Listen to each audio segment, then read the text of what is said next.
ফিলিস্তিনের পর এবার সিরিয়া ধ্বংসের খেলায় মেতেছে ইসরায়েল। টানা কয়েকদিন ধরে দক্ষিণ সিরিয়ার সোয়েদা এবং এর আশেপাশের এলাকায় প্রায় ১৬০টি স্থাপনা ক্ষতিগ্রস্ত হয়। এই হামলার পরই ১৭ জুলাই গোলান মালভূমির মাজদাল সামস নামে একটি দ্রুজ শহরের কাছে ইসরায়েল সিরিয়া সীমান্তে ইসরায়েলি সামরিক যানের একটি বহরকে প্রবেশ করে।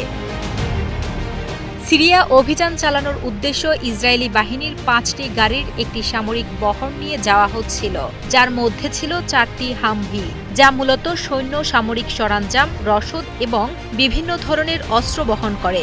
এসব যুদ্ধাস্ত্র নির্বিঘ্নে সীমান্তের গেট খুলে ভিতরে প্রবেশ করে।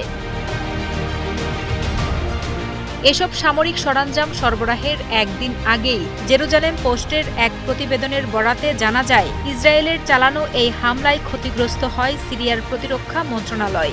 এমনকি দামেস্কের প্রেসিডেন্ট প্রাসাদের একটি অংশেও বোমাবর্ষণ করে ইসরায়েলি সেনারা, যাতে সিরিয়ার কয়েক ডজন সেনা মারা গেছেন বলে খবর পাওয়া যায়।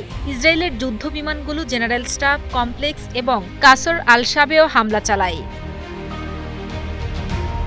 ইসরায়েলের প্রতিরক্ষা বাহিনী গত ১৬ জুলাই এই হামলার কথা স্বীকার করে। প্রেসিডেন্ট প্রাসাদে এই হামলাকে সতর্কতামূলক হামলা বলে দাবি তাদের।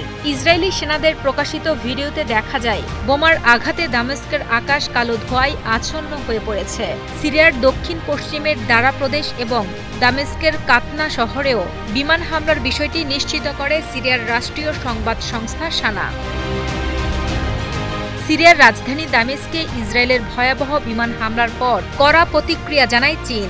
মধ্যপ্রাচ্যের চলমান উত্তাল পরিস্থিতির মধ্যে সিরিয়ার সার্বভৌমত্ব ও ভৌগোলিক অখণ্ডতাকে সম্মান জানানোর জন্য আহ্বান জানিয়েছে বেইজিং।